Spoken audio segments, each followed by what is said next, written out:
नमस्कार दोस्तों, सुबह सुबह की सबसे पहली बड़ी खबर में आपको बताएंगे कि इंडिया ब्लॉक में जल्द होगी नीतीश कुमार की वापसी। आरजेडी विधायकों का दावा जिसको सुनकर के भाजपा की उड़ गई है नींद और केंद्र की सरकार किसी भी वक्त गिराई जा सकती है। जी हां दोस्तों, इसी प्रकार दूसरी बड़ी खबर में आपको बताएंगे कि संविधान पर हम का पूरी ताकत से जवाब देकर उसकी रक्षा करेंगे। नेता प्रतिपक्ष बनाए जाने पर राहुल गांधी ने इंडिया को कहा धन्यवाद। जी हां दोस्तों, इसी प्रकार तीसरी बड़ी खबर में आपको बताएंगे कि कर्ज का ब्याज चुकाने के लिए कर्ज ले रही है मध्य प्रदेश सरकार। गलत आर्थिक नीतियों का है नतीजा। कमलनाथ ने मध्य प्रदेश में भाजपा को घेरा। इसी प्रकार चौथी बड़ी खबर में आपको बताएंगे कि नीट घोटाले देश का सबसे बड़ा घोटाला है। एनडीए सरकार छुपाने की कर रही है कोशिश। सचिन पायलट ने यहाँ पर नीट एग्जाम को वापस उठा करके भाजपा की उड़ा दी है नींद। इसी प्रकार पांचवी खबर में आपको बताएंगे कि शिमला पहुंची प्रियंका गांधी, कर सकती है चुनाव प्रचार और उड़ा सकती है भाजपा की नींद। तो दोस्तों, यहां पर हिमाचल में 3 जगहों पर उपचुनाव होने हैं, जिसको देखते हुए प्रियंका गांधी हिमाचल पहुंच चुकी हैं और तीनों जगह पर कांग्रेस को जिताने का काम करेंगी। आपको क्या कुछ लगता है दोस्तों, कमेंट जरूर बताइएगा। इस वीडियो को लाइक, चैनल को सब्सक्राइब करके रख लीजिए और कमेंट में जय हिंद जरूर लिखिएगा। रुक करते हैं पहली खबर की तरफ। इंडिया ब्लॉक में जल्द होगा नीतीश कुमार की वापसी, आरजेडी विधायक का दावा। जी हां दोस्तों, एक तरफ बिहार के मुख्यमंत्री और जनता दल यूनाइटेड के चीफ नीतीश कुमार एनडीए गठबंधन का हिस्सा बने हुए हैं, वहीं दूसरी तरफ इंडिया ब्लॉक और खास तौर पर आरजेडी को उनसे एक अलग ही उम्मीद है। तो दोस्तों, यहां पर बड़ी खबर आ रही है। लालू यादव के नेतृत्व वाली राष्ट्रीय जनता दल के विधायक भाई वीरेंद्र ने दावा किया है कि बिहार सीएम नीतीश कुमार जल्द ही भारतीय जनता पार्टी का साथ छोड़ देंगे, जिसके बाद बीजेपी साफ हो जाएगी और बीजेपी से अलग होने के बाद नीतीश कुमार इंडिया ब्लॉक में वापस आ जाएंगे। इसके बाद बिहार में भी भाजपा नहीं रहेगी। तो दोस्तों, यहाँ पर बड़ी खबर आ रही है और आरजेडी ने बड़ा दावा कर दिया है और उनका दावा साफ साफ है कि जेडीयू जो है, नीतीश कुमार जिसके मुखिया हैं और चीफ मिनिस्टर हैं बिहार के, वो अगर एनडीए छोड़ करके, भाजपा को छोड़ करके इंडिया गठबंधन में वापस आ जाते हैं तो ना ही बिहार की सत्ता एनडीए के हाथ में रहेगी और ना ही केंद्र पर काबिज हो पाएंगे प्रधानमंत्री मोदी प्रधानमंत्री की सीट पर। तो दोस्तों, यहाँ पर एक बड़ी खबर आ रही है और कभी भी प्रधानमंत्री की सीट जो है मोदी जी से छीनी जा सकती है और केंद्र की सरकार को गिराई जा सकती है अगर इंडिया गठबंधन में वापस आ जाते हैं नीतीश कुमार। जी हाँ दोस्तों, दरअसल जब बिहार के भाजपा नेता अश्विनी चौबे से आगे एनडीए के नेतृत्व को लेकर के सवाल किया गया तो उन्होंने कहा कि इस बार बिहार में एनडीए को भाजपा के नेतृत्व में चुनाव लड़ना चाहिए और भाजपा के नेतृत्व में एनडीए की सरकार बनानी चाहिए। तो दोस्तों, यहाँ पर देखा जा सकता है कि कैसे अश्विनी चौबे ने कहा है कि अब की बार एनडीए को बिहार में जो है वो भाजपा को आके लेकर के चलना चाहिए, जो नीतीश कुमार को बिल्कुल अच्छा नहीं लगेगा। और अगर वापस नीतीश कुमार ने अगर सत्ता पलट दिया, पलटी मार ली और वापस जेडीयू आरजेडी एक साथ हो गई तो भाजपा को बिहार और केंद्र दोनों जगह झटका लग सकता है। आपको क्या कुछ लगता है दोस्तों, कमेंट जरूर बताइएगा। इस वीडियो को लाइक जरूर करिएगा। रुक करते अगली खबर की तरफ। संविधान पर हर हमले का पूरी ताकत से जवाब देकर उसकी रक्षा करेंगे।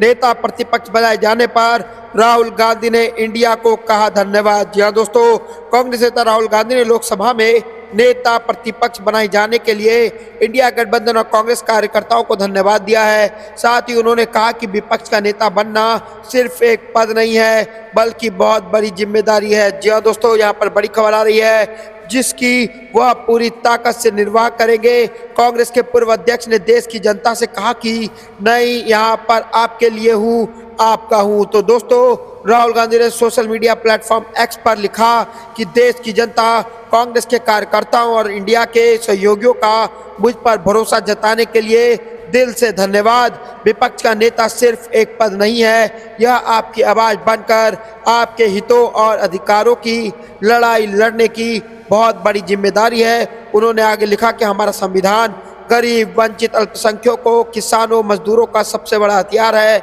और हम उस पर किए गए हमलों का पूरे ताकत से जवाब देकर उसकी रक्षा करेंगे। तो दोस्तों, यहाँ पर बता दें कि कांग्रेस अध्यक्ष मल्लिकार्जुन खड़गे के आवास पर मंगलवार को इंडिया गठबंधन की बैठक हुई थी।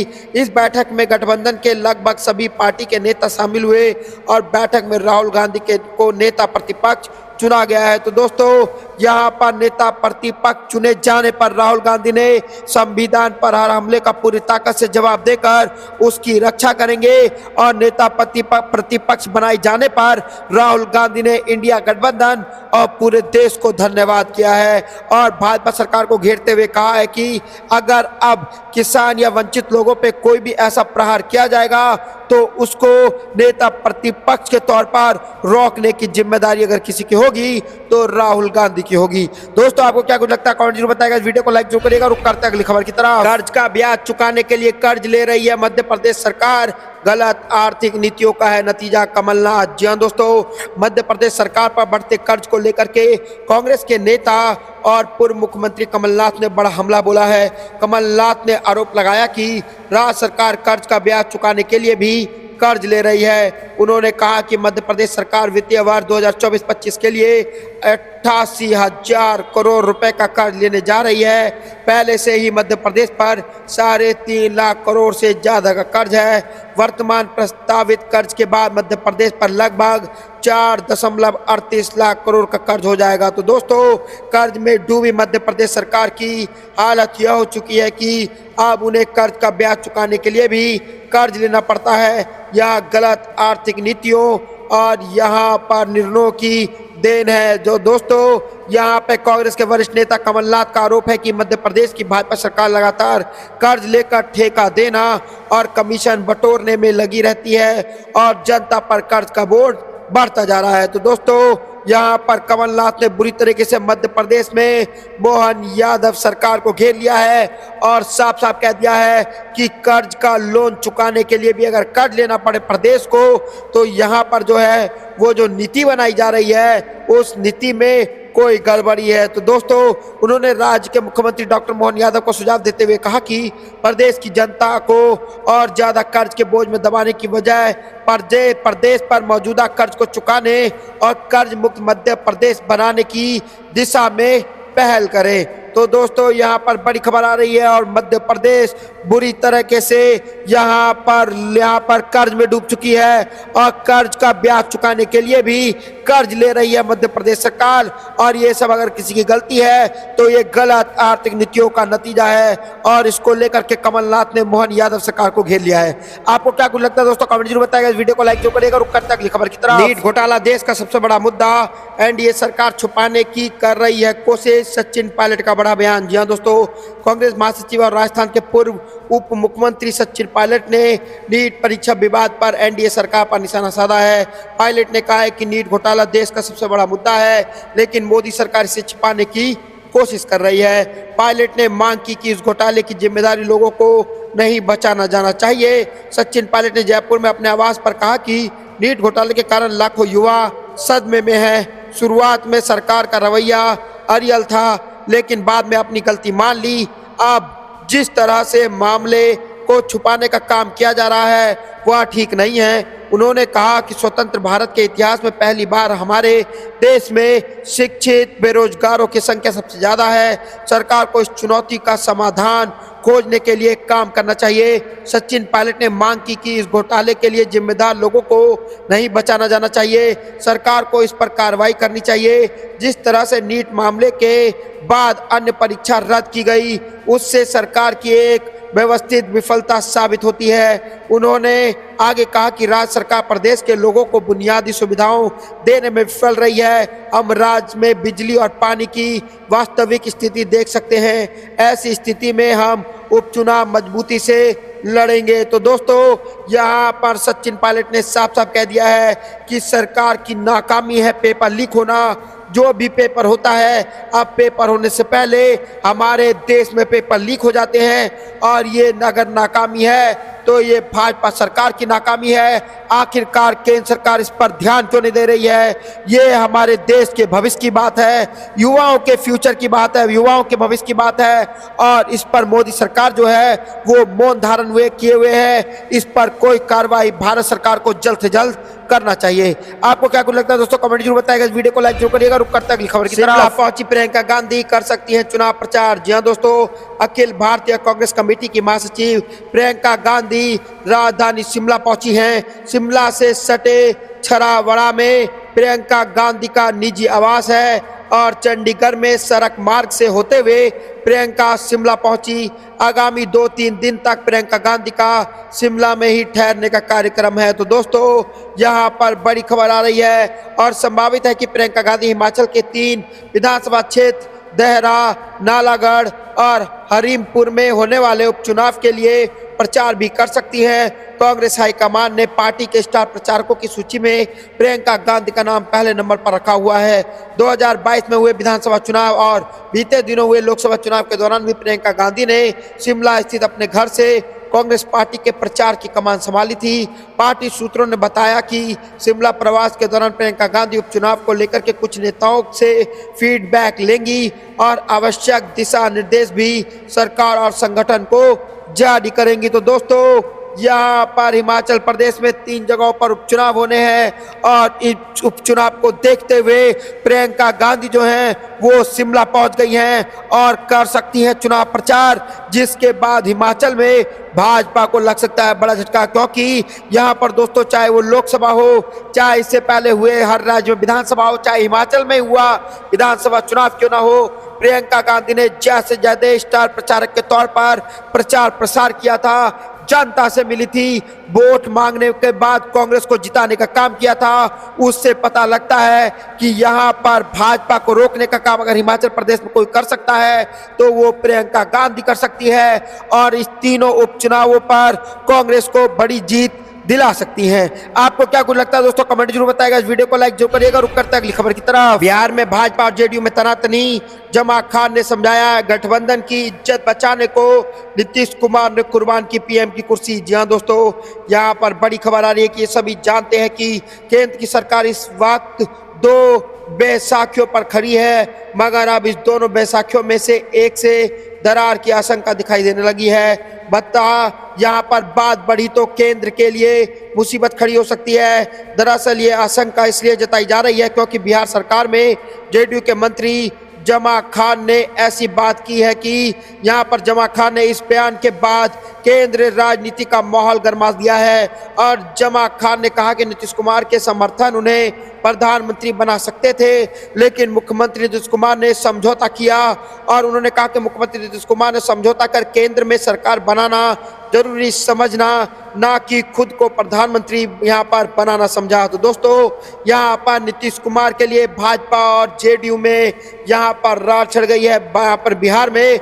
जिसको देखते हुए देखा जा रहा है कि वापस जो है नीतीश कुमार जो है वो इंडिया गठबंधन में शामिल हो सकते हैं और भाजपा की सरकार कभी भी गिराई जा सकती है। जी हाँ दोस्तों, जेडीयू के मंत्री के इस बयान के बाद ऐसा माना जा रहा है कि गठबंधन के बीच दरार पड़ सकती है। जेडीयू के मंत्री केंद्र में सरकार का समर्थन कर एहसान जताने की कोशिश करते हुए नजर आ रहे हैं। ऐसे में यदि भाजपा इस पर कोई तीखी प्रतिक्रिया देती है तो बिहार ही नहीं केंद्र में भी सरकार पर संकट के बादल छा सकते हैं। तो दोस्तों, यहाँ पर नीतीश कुमार बड़ा खेल कभी भी कर सकते हैं और सिर्फ केंद्र में ही नहीं बिहार की सरकार की सत्ता भी भाजपा के हाथ से जा सकती है। तो दोस्तों, यहाँ पर आप नीतीश कुमार के हाथ में सारा कमान है और वापस अगर नीतीश कुमार इंडिया गठबंधन में आते हैं तो बिहार की सत्ता भी बदल जाएगी, वहां पे भी इंडिया गठबंधन की सरकार बन जाएगी और हो सकता है कि केंद्र में भी सत्ता बदल जाए और इंडिया गठबंधन की सरकार बन जाए। आपको क्या कुछ लगता है दोस्तों, कमेंट जरूर बताएगा। इस वीडियो को लाइक जो करिएगा। रुक करता अगली खबर की तरफ। महाराष्ट्र में फिर आएगा राजनीतिक तूफान, शरद गुट का दावा। हमारे संपर्क में अजीत खेमे के नेता। जी हाँ दोस्तों, आपको बता दें कि महाराष्ट्र की राजनीति में फिर एक बार भूकंप आने की आशंका जताई जा रही है, क्योंकि लोकसभा चुनाव के नतीजों के बाद अजीत पवार की एनसीपी के कुछ लोगों के संपर्क में होने का दावा शरद पवार गुट ने किया था। उस पर शरद पवार ने अपनी चुप्पी तोड़ दी है। उन्होंने कहा कि जिन नेताओं से पार्टी की मदद होगी, पार्टी में काम करने वाले कार्यकर्ताओं का हौसला बढ़ेगा, ऐसे लोगों की वापसी का स्वागत करने में कोई समस्या नहीं है। लेकिन जिन जिन लोगों ने पार्टी में रहने के बाद, पार्टी से लाभ लेने के बाद पार्टी का नुकसान करने का कदम उठाया है, उन लोगों के बारे में पार्टी में नेताओं की राय ली जाएगी। दोस्तों, आपको बता दें कि शरद पवार की इस प्रतिक्रिया के बाद महाराष्ट्र में अजीत पवार गुट में खलबली मची हुई है और अजीत पवार गुट के प्रवक्ता और विधायक अमोल मिटकरी ने इस बारे में खुलासा करते हुए कहा कि शरद पवार साहब का ये स्टेटमेंट खाली लोगों में और हमारे कार्यकर्ताओं में भ्रम फैलाने के लिए किया गया है, इसमें कोई तथ्य नहीं है। हमारे विधायक मजबूती से हमारे साथ खड़े हैं और किसी के कहीं जाने की कोई संभावना नहीं है। जो करते हैं अगली ब्रेकिंग न्यूज की तरफ। जनादेश ने संविधान के मूल ढांचे को बदलने से रोका, चिदम्बरम का पीएम पर पलटवार। जी हां दोस्तों, कांग्रेस नेता पी चिदम्बरम ने मंगलवार को प्रधानमंत्री नरेंद्र मोदी की आपातकाल पर की गई टिप्पणी पर निशाना साधा है। उन्होंने कहा है कि देश की जनता ने 18वीं लोकसभा के लिए मतदान ऐसे किया है कि कोई दिव्य शासक संविधान को मूल ढांचे को बदल नहीं सकता। प्रधानमंत्री नरेंद्र मोदी ने मंगलवार को कांग्रेस पर वार किया। उन्होंने कहा कि आपातकाल लगाने वालों को संविधान के प्रति प्रेम जताने का कोई अधिकार नहीं है। 1975 के आपातकाल की 49वीं वर्षगांठ पर प्रधानमंत्री ने कहा कि उस समय के काले दिन याद दिलाते हैं कि किस तरह कांग्रेस ने बुनियादी स्वतंत्रताओं का हनन किया और संविधान को रौंदा। इस पर जवाबी हमला करते हुए पी चिदम्बरम ने एक्स पर पोस्ट किया, जिसमें उन्होंने पीएम मोदी पर जमकर निशाना साधा और कहा कि भाजपा के महत्वाकांक्षाओं को देश के लोगों ने भांप लिया था, इसीलिए इस बार के चुनाव में उनको जनता ने करारा जवाब दिया है। देश की जनता एक और आपातकाल नहीं चाहती थी, इसीलिए उसने इस बार मतदान किया। उन्होंने लिखा कि देश के लोगों ने 18वीं लोकसभा के लिए इस तरह से मतदान किया है कि कोई भी दिव्य शासक संविधान के मूल ढांचे को नहीं बदल सकता। उन्होंने कहा कि लोगों ने भाजपा की महत्वाकांक्षाओं को कम करने के लिए मतदान किया है। उन्होंने लिखा कि माननीय प्रधानमंत्री ने कहा कि आपातकाल हमें संविधान की रक्षा करने की याद दिलाता है। बिल्कुल सही, मैं ये भी जोड़ सकता हूँ कि संविधान ने लोगों को एक और आपातकाल को रोकने के लिए याद दिलाया, इसलिए उन्होंने भाजपा की महत्वाकांक्षाओं को कम करने के लिए मतदान किया। उन्होंने कहा कि लोगों ने 18वीं लोकसभा के लिए इस तरह से मतदान किया कि कोई भी मानव या दिव्य शासक संविधान के मूल ढांचे को नहीं बदल सकता। भारत एक उदार, लोकतांत्रिक और धर्मनिरपेक्ष राज्यों का संघ बना रहेगा। तो दोस्तों, आपको क्या कुछ लगता है कमेंट में जरूर बताइए। वीडियो को लाइक नहीं किया तो लाइक जरूर कीजिएगा। रुक करते हैं अगली ब्रेकिंग न्यूज़ की तरफ, जहां पर आपको बता दें कि हाथ में संविधान लेकर राहुल गांधी ने ली शपथ और सदन में गूंजे जय श्री राम और भारत जोड़ो के नारे। जी हां दोस्तों, कांग्रेस नेता और उत्तर प्रदेश की रायबरेली से सांसद राहुल गांधी ने मंगलवार को संसद सदस्यता ग्रहण की। इस दौरान राहुल गांधी संविधान की कॉपी लेकर शपथ ग्रहण करने पहुंचे।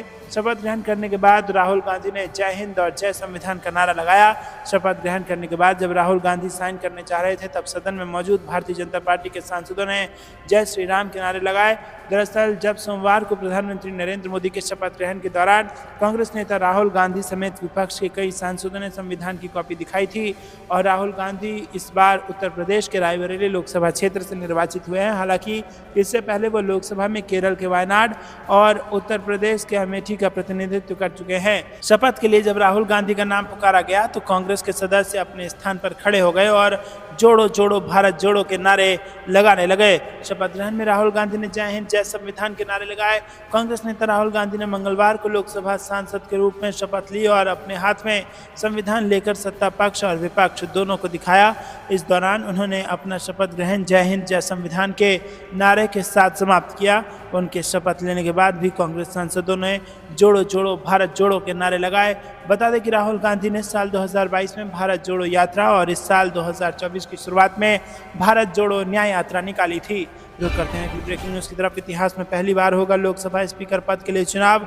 विपक्ष ने बिरला के खिलाफ के सुरेश को मैदान में उतारा। जी हाँ दोस्तों, आपको बता दें कि लोकसभा अध्यक्ष और उपाध्यक्ष को लेकर मोदी सरकार और विपक्ष के बीच सहमति नहीं बन सकी है। ऐसे में विपक्ष ने अपना उम्मीदवार उतारने का फैसला किया है। एक और जहां एनडीए की ओर से ओम बिरला मैदान में है, तो वहीं दूसरी ओर इंडिया गठबंधन की ओर से कांग्रेस सांसद के सुरेश ने स्पीकर पद को लेकर नामांकन दाखिल किया है। आजाद भारत के इतिहास में ये पहली बार है जब स्पीकर का चुनाव होने जा रहा है। विपक्षी सांसद एन.के. प्रेमचंद के मुताबिक कांग्रेस सांसद के सुरेश ने लोकसभा अध्यक्ष पद के लिए बिरला के खिलाफ नामांकन दाखिल कर दिया है। देश में पहली बार स्पीकर पद के लिए चुनाव होगा। 26 जून को सुबह 11 बजे स्पीकर पद के लिए वोटिंग होगी। राहुल गांधी ने घटनाक्रम का जिक्र करते हुए कहा कि कांग्रेस अध्यक्ष के पास स्पीकर के समर्थन के लिए राजनाथ सिंह का फोन आया था।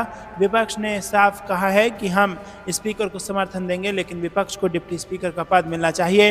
राजनाथ सिंह ने दोबारा फोन करने की बात कही थी, हालांकि अब तक कॉल नहीं आया है। वहीं जेडीयू नेता व केंद्रीय मंत्री ललन सिंह ने कहा है कि विपक्ष उपाध्यक्ष पद पर भरोसा चाहता है, लेकिन फिलहाल सत्ता पक्ष ने कहा है कि वो बाद में देखेंगे, पहले आप अध्यक्ष पद पर समर्थन करें।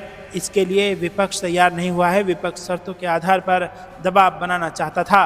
दोस्तों रुक करते हैं अगली ब्रेकिंग न्यूज़ की तरफ। विधानसभा चुनाव की तैयारियों को लेकर मल्लिकार्जुन खड़गे और राहुल गांधी लेंगे हरियाणा कांग्रेस के नेताओं की अहम बैठक। जी हाँ दोस्तों, हरियाणा विधानसभा चुनाव से पहले सभी राजनीतिक पार्टियां एक्टिव मोड में नजर आ रही है। हरियाणा की 90 विधानसभा सीटों पर इस साल अक्टूबर-नवंबर महीने में चुनाव हो सकता है, जिसके लिए बीजेपी, कांग्रेस, आईएनएलडी सहित सभी राजनीतिक पार्टियां अपनी तैयारियों में जुट गई है। 26 जून को कांग्रेस के राष्ट्रीय अध्यक्ष मल्लिकार्जुन खड़गे और राहुल गांधी हरियाणा कांग्रेस के नेताओं के साथ बैठक करेंगे। 26 जून को हरियाणा विधानसभा चुनाव की रणनीति बनाने के लिए कांग्रेस के राष्ट्रीय अध्यक्ष मल्लिकार्जुन खड़गे और राहुल गांधी हरियाणा कांग्रेस के नेताओं के साथ बैठक करेंगे और इस बैठक के लिए हरियाणा से करीब 30 वरिष्ठ कांग्रेस नेताओं को आमंत्रित किया गया है।